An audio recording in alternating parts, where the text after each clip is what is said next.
You can't be serious, Erica. That's not your place, my dad said, his voice cutting through the conference room like a knife. I straightened in my chair, willing my hands not to shake as I looked at him across the table. With all due respect, Dad, I replied evenly.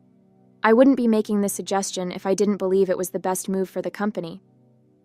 His expression hardened, but I refused to back down. This was my moment, and I wasn't going to let it slip through my fingers. My name is Erica Landstrom, and I was 28 years old when this all happened.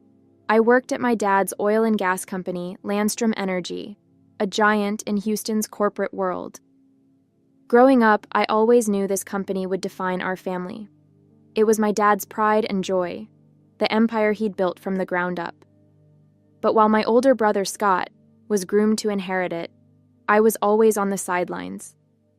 It didn't matter how many degrees I earned or how hard I worked. My dad never thought I belonged here. Still, I refused to give up. If I was going to earn his respect, I'd have to fight for it. When I first joined Landstrom Energy, I didn't expect an easy ride. My dad made it clear from the start that my position was more of an indulgence than a necessity. You can join the company, he'd said, leaning back in his leather chair. But don't expect any handouts just because you're my daughter. Prove yourself. At the time, I was 22, fresh out of college with a degree in business administration and eager to learn. I didn't mind starting at the bottom. I wanted to. I believed that if I worked hard enough, I could show my dad that I wasn't just there because of my last name. I spent my first few months learning everything I could about the company, from the gritty operations at the refineries to the high-stakes negotiations in the boardroom. But no matter how hard I worked, there was always the shadow of my older brother, Scott. He didn't start at the bottom like I had. Scott was handed a senior executive role right out of business school, despite having no practical experience. While I was running reports and shadowing middle managers, he was sitting in on board meetings, making decisions that would affect the company for years to come. It didn't seem to bother him that half the executives whispered behind his back about his lack of qualifications. He was my dad's golden boy, and that was all the validation he needed. I stayed late most nights, poring over financial reports and industry data, trying to absorb as much as I could. The more I learned, the clearer it became that Landstrom Energy wasn't as untouchable as my dad and Scott seemed to think. The oil market was changing, and the company was lagging behind. We were relying too heavily on aging infrastructure and outdated practices, ignoring the growing push for sustainability and innovation.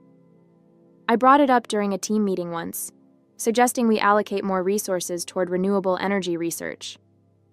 Renewables? Scott scoffed, leaning back in his chair with a smug grin. This is oil and gas, Erica. You can't just slap a solar panel on a rig and call it a day. The room chuckled, and I felt my cheeks burn, but I held my ground. I'm not saying we abandon oil, I replied, my voice steady.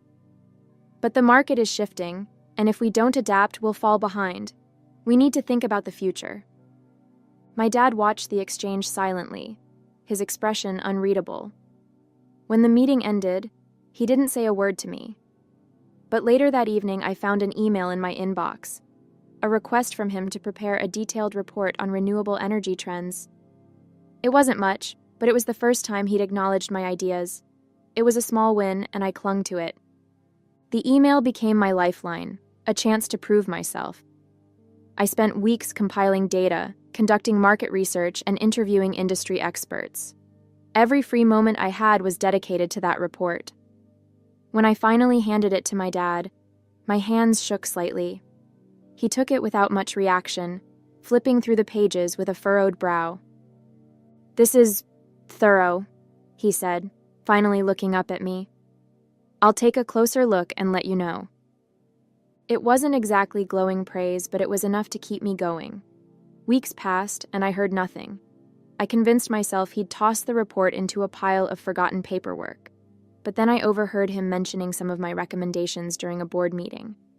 He didn't credit me, of course, but the fact that he used my ideas at all felt like a breakthrough. For the first time, I felt like I had a sliver of influence at Landstrom Energy. It wasn't much, but it was a start. I knew I couldn't stop there. I'd have to keep pushing, proving myself, and earning my place in a company that had never been designed for me. Over the next 6 years, I worked harder than I thought was humanly possible. Promotions didn't come easy. Every step up the ladder was a battle. While Scott breezed into new roles handed to him on a silver platter, I had to fight for every opportunity, proving myself over and over again. By the time I turned 25, I was leading small projects, managing budgets, and making a name for myself among the younger executives. It wasn't just about the work. I had to navigate the unspoken rules of a male-dominated industry. Being a woman, and my dad's daughter no less, meant every mistake I made was magnified, every success downplayed. But I learned to let my results speak for themselves. By 28, I'd earned a senior position in the operations division, overseeing some of the company's most critical projects. It wasn't the top, but it was close enough to taste it. Scott, meanwhile, had done little to justify his rapid climb. His decisions were often short-sighted, focused more on immediate gains than long-term growth. The cracks in his leadership were becoming more apparent, but my dad either didn't see them or refused to acknowledge them. And so, the balance of power remained, until the day it didn't. That's where my story begins. The moment I finally stood up in that conference room, challenging my dad for the first time and setting off a chain of events that would change everything. The tension in the conference room was palpable as I finished laying out my proposal. My dad sat at the head of the table, arms crossed, his expression unreadable. Scott, on the other hand, looked ready to explode. "This is ridiculous," he snapped, slamming his palm on the table. "You can't seriously think Erica's idea is better than mine." I refused to let his outburst rattle me. "It's not about whose idea is better, Scott," I said calmly. "It's about what makes the most financial and strategic sense for the company. And if we don't pivot now, we're going to fall behind." My dad leaned forward, fixing me with a stare that could cut steel. "And you think you know better than the rest of us, Erica? Better than me?" For a moment I hesitated, the weight of his authority pressing down on me. But then I thought about the years I'd spent working to get here, the countless hours I'd put into understanding every facet of this company. I wasn't the same wide-eyed 22-year-old who'd just started out. I was ready for this. "Yes," I said, meeting his gaze head-on. "In this case, I do." The room went silent, the tension thick enough to cut with a knife. My dad's jaw tightened as he slowly leaned back in his chair, his steely eyes fixed on me. "We're done here," he said abruptly, his tone cold and final. "Everyone else, you're dismissed." Scott pushed back his chair, a smirk curling at the corner of his mouth. "Good luck, little sister," he muttered as he walked past me, his tone dripping with condescension. I clenched my fists under the table but kept my expression neutral, refusing to give him the satisfaction of a reaction. As the other executives filed out, I stayed rooted in my seat, my heart pounding in my chest. When the door clicked shut, my dad leaned forward, resting his elbows on the table. For a long moment, he just stared at me, the silence stretching uncomfortably. "Do you have any idea what you're asking for, Erica?" my dad said, his voice sharper now, almost a growl. "Do you realize how it looks when you challenge me in front of the entire team?" I held my ground, even though his tone sent a chill down my spine. "Dad, with all due respect inside this building, I'm not your daughter. I'm an executive at Landstrom Energy. And in this room, I care about the company, not vanities or egos." His eyes narrowed, and for a moment I thought he might explode. Instead, he leaned back in his chair, shaking his head. "You think this is about ego?" he said, his voice quieter but still laced with steel. "It's about knowing your place. I've built this company from nothing, and I won't let you undermine that with your need to prove something." I took a deep breath, forcing myself to stay composed. "I'm not trying to undermine you," I said, keeping my voice steady. "I know how much this company means to you. It means just as much to me. That's why I spoke up, because if we don't adapt, if we don't think ahead, everything you've built could be at risk." He looked at me for a long moment, his expression unreadable. Then he let out a slow, measured sigh. "You're bold, Erica. I'll give you that. But boldness doesn't always translate to wisdom." He stood, signaling that the conversation was over. You've had your say. Now let's see if you're as good at following through as you are at making speeches." As he walked out of the room, I stayed seated, my heart still racing. This wasn't just about winning his approval. It was about proving to myself that I belonged here, that my ideas were worth something. I didn't know what would come next, but I knew one thing. I wasn't backing down. Later that afternoon, I found myself sitting across from Rebecca Morgan, one of the few women in senior leadership at RevengeStorm Energy. Rebecca had always been someone I admired from afar, sharp, strategic, and respected in an industry that wasn't exactly welcoming to women. If anyone could understand the challenges I faced, it was her. "So," she said, flipping through the pages of my proposal, her perfectly manicured nails tapping lightly on the table. "You're suggesting we overhaul the refineries and invest in renewables at the same time? Bold, expensive, and necessary," I replied. "The refineries are bleeding money because of inefficiencies. We can't sustain that. And renewables, if we don't start positioning ourselves now, we'll be playing catch-up in a decade." She glanced up at me, her expression unreadable. "You're not wrong," she said finally. "This is the kind of forward thinking this company needs. But Erica..." I leaned forward, sensing a but I wasn't going to like.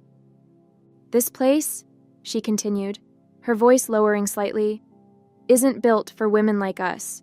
You're smart, ambitious, and you've done your homework. But that's not always enough here. RevengeStorm Energy is an old boys club. You can have the best ideas in the room, and they'll still dismiss you if they feel threatened." "I know that," I said quietly. "But if I don't push for this, who will? The numbers speak for themselves. They can ignore me for now, but they can't ignore the facts forever." Rebecca nodded slowly, a small smile tugging at the corner of her lips. "You've got guts. I'll give you that. And you're right. This company needs change. If you want my advice, don't let them see you falter. Be relentless. It's exhausting, but it's the only way." Her words lingered as I left the meeting. I knew Rebecca was right. This place wasn't built for women like us. But I was determined to stay, to prove I could navigate the maze and leave my mark on RevengeStorm Energy, no matter how many barriers stood in my way. The next few weeks were a whirlwind. I threw myself into refining my proposal, incorporating Rebecca's feedback and preparing for the uphill battle I knew was coming.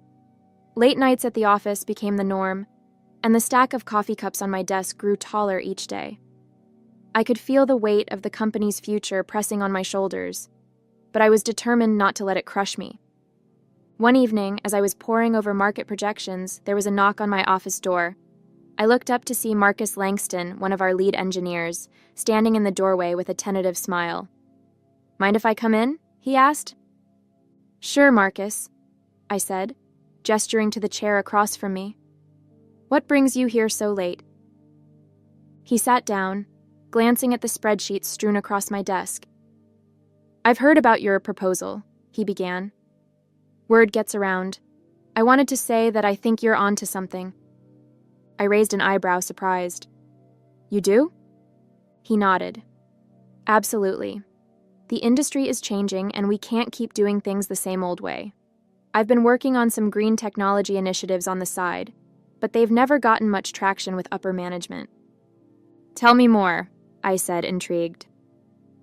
We spent the next hour discussing his ideas, ways to reduce emissions, improve efficiency, even integrate renewable energy sources into our operations. For the first time in a long while, I felt genuinely excited. Here was someone who not only understood the challenges, but also shared my vision for the future. "Why haven't you presented this to my dad?" I asked. He gave a rueful smile. "Let's just say your dad isn't exactly receptive to change, especially when it comes from someone like me." "Someone like you?" "A young engineer who's not part of the inner circle," he said, shrugging. "But maybe if we combined our efforts, they'd have to listen." I considered his words. You know, that might just work. Over the next few weeks, Marcus and I collaborated closely, merging our proposals into a comprehensive plan that addressed both the financial and technical aspects of modernization. Working with him was refreshing. His enthusiasm was contagious, and his insights were invaluable. One afternoon, as we wrapped up a meeting, he looked at me thoughtfully. "You know, Erica, you're not like most people here." "Is that a good thing?" I asked, smiling. "It's a very good thing," he replied. "You actually care about making a difference." I felt a warmth spread through me. "Thanks, Marcus, that means a lot." As our professional relationship deepened, so did our personal connection. We started grabbing coffee together, sharing stories about our lives outside of work. He was easy to talk to, and before long, I found myself looking forward to our conversations more than I cared to admit. But as things progressed, so did the challenges at work. My dad remained skeptical, and my brother was openly hostile. At a family dinner one Sunday, my dad barely acknowledged me, focusing all his attention on Scott's latest golf tournament victories rather than any business matters. "Did you see the proposal Erica's been working on?" my mom asked, trying to include me in the conversation. My dad waved his hand dismissively. "It's ambitious, but unrealistic. We have a way of doing things that works." I felt a familiar pang of frustration. "Dad, with all due respect, clinging to old methods won't sustain us in the long run." Scott smirked. "Here we go again," he muttered. "Little sister thinks she knows better than the rest of us." And then I took a deep breath, determined not to let him get under my skin. "I'm simply suggesting we explore options that could secure our future." My dad set down his fork, looking at me sternly. "Enough, Erica. This isn't the time or place." I looked around the table, seeing the tension etched on everyone's faces. It was clear that no matter how hard I tried, I was still the outsider in my own family. Later that night, I called Rebecca. "I don't know how much more of this I can take," I confessed. "It's like talking to a brick wall." "Change is never easy," she replied gently. "Especially in a place like this. But remember why you're doing this. It's not just for them. It's for everyone who depends on this company, including all the employees whose livelihoods are at stake." Her words resonated with me. She was right. This was bigger than my family's approval or my own ambitions. It was about making a real difference. The next morning, I scheduled a meeting with the board of directors. If I couldn't get through to my dad directly, maybe I could appeal to those who had a vested interest in the company's success. With Marcus and Rebecca's support, I presented our comprehensive plan, laying out the data, the projections, and the tangible benefits. When I finished, there was a heavy silence. Then one of the board members cleared his throat. "This is impressive," he admitted. "You've given us a lot to consider." My dad looked displeased but couldn't refute the facts laid out before him. Scott, on the other hand, was visibly fuming. After the meeting, my dad called me into his office. "You're pushing boundaries," he said sternly. "Maybe it's time someone did," I replied. "I care about this company as much as you do. I'm not trying to undermine you. I want to help secure our future." He studied me for a long moment. "You're determined, I'll give you that. Does that mean you'll consider the proposal?" "I didn't say that," he cautioned, "but perhaps it's worth discussing further." It wasn't a victory, but it was a step forward. As weeks turned into months, momentum began to build. The board approved a pilot program to modernize one of our refineries, and initial results were promising. Employees started to see the benefits, and even some of the more traditional executives came around. One evening, as I was leaving the office, I ran into my dad in the lobby. "Heading home?" he asked. "Yeah, it's been a long day," I replied. He hesitated before speaking. I wanted to say, "You've done good work. The board is impressed." I looked at him, surprised. "Thank you, Dad." He nodded, the slightest hint of a smile on his face. Perhaps it's time we started working together rather than at odds. For the first time, I felt a genuine connection with him, a glimmer of the respect I'd been striving for. Later that night, I met up with Marcus to share the news. "Sounds like progress," he said, raising his glass. "Slowly, but surely," I agreed. He looked at me thoughtfully. "You know, Erica, you've changed a lot around here. Not just with the company, but with people like me who felt unheard." I smiled. "I couldn't have done it without you." He reached across the table and took my hand. "Here's to new beginnings," he said softly. As I looked into his eyes, I felt a sense of optimism I hadn't felt in a long time. Maybe, just maybe, things were starting to fall into place. As the months went on, the changes we implemented at RevengeStorm Energy started to take shape. The upgraded refinery exceeded expectations, reducing operational costs and significantly improving efficiency. The pilot program's success silenced many of the critics on the board, and even Scott had stopped openly dismissing my ideas, though his disdain was still written all over his face in meetings. My dad, however, remained a puzzle. While he began involving me in more strategic discussions, he still held back from fully endorsing me. I could feel his internal conflict, part pride, part stubbornness, as he grappled with the shift in dynamics between us. For every step forward, it seemed like there was always a lingering hesitation on his part, as though admitting I was right meant surrendering something fundamental. One day, Rebecca stopped by my office. "He's testing you, you know," she said, settling into the chair across from my desk. "I figured as much," I replied, setting down the report I was reviewing. "But what more does he need to see? Results are results." Rebecca smiled knowingly. "It's not just about the numbers for him, Erica. It's about trust. You're proving yourself to the board, the employees, even the market. But to your dad, this is personal. He needs to know you're not just capable of running this company. You're capable of carrying his legacy." I leaned back in my chair, letting her words sink in.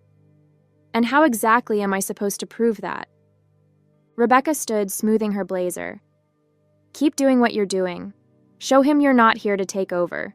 You're here to lead. There's a difference." Her advice stayed with me as I continued navigating the complex web of corporate politics and family dynamics. Slowly but surely, I began to notice subtle shifts in my dad's behavior.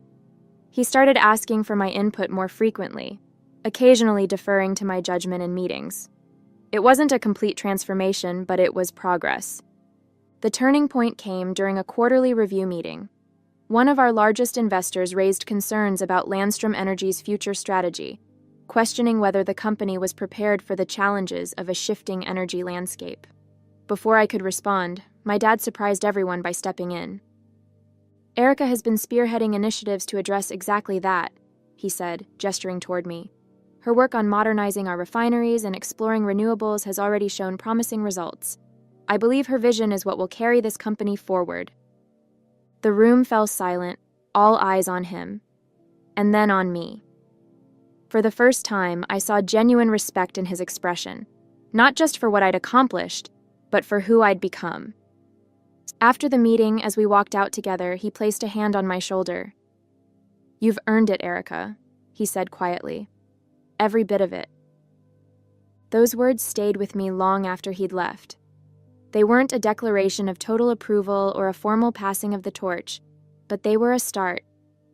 For the first time, I felt like I belonged, not just in the company, but in his eyes. That night, I sat with Marcus, recounting the moment. "So what's next?" he asked. "Next?" I said, smiling. "I keep going. This isn't the end." A year later, everything had changed. The board unanimously approved the full-scale implementation of the modernization plan, and the company was on a trajectory of growth that few had anticipated. Investors praised the forward-thinking strategy, and RevengeStorm Energy began earning a reputation not just as a legacy oil and gas giant, but as a company with an eye on the future. Scott had quietly stepped back from many of his responsibilities, unable to keep up with the demands of leadership. He'd moved into a figurehead role, still holding his title but with little actual influence. My dad had stopped shielding him, recognizing that the future of the company required real competency, and perhaps finally seeing that Scott's entitlement couldn't substitute for skill. One evening, my dad called me into his office.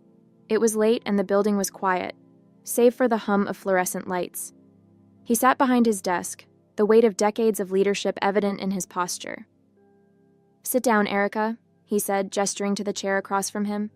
I took a seat, folding my hands in my lap. "What's on your mind, Dad?" He leaned forward, clasping his hands together. "You've proven me wrong," he said simply. "Again and again, you've shown me that you have what it takes, not just to succeed here, but to lead." I stayed silent, letting him speak. "I've thought long and hard about this," he continued, "and I've made my decision. At the next board meeting, I'm stepping down as CEO, and I'll be recommending you as my successor." The words hung in the air, heavy with significance. For so long, this moment had felt out of reach, and now it was here, handed to me not out of obligation, but respect. "Thank you," I said softly, my voice steady despite the whirlwind of emotions inside me. "I won't let you down." He nodded, his expression serious but warm. "I know you won't." When the board approved the transition weeks later, it felt surreal. My name was etched on the CEO's office door, and the responsibilities that came with it weighed on my shoulders. But it was a weight I was ready to carry. That night, as I stood in my office looking out over the city lights of Houston, Marcus walked in. "CEO Landstrom," he said with a teasing smile, "has a nice ring to it." I laughed, shaking my head. "It feels surreal." He stepped closer, placing a hand on my shoulder. "You've fully deserved this, Erica." I turned to him, a calm determination settling over me. "This is just the beginning," I said. "The real work starts now." In the years that followed, my dad and I found a mutual respect we'd never had before, one forged through challenges, trust, and growth. Marcus became my rock, standing by my side as both a partner and an equal, sharing in the vision of what the company could become. As for Scott, he eventually stepped aside, finding his own path and giving the company the space it needed to thrive. And with that, I stepped forward, ready to lead Landstrom Energy into a future I had fought relentlessly to shape. Hey there! Did you like the story? If you did, don't forget to hit the like button and subscribe to the channel. It helps us a lot and makes sure you won't miss out on more great stories we share here. Thank you for watching, and we'll see you in the next one.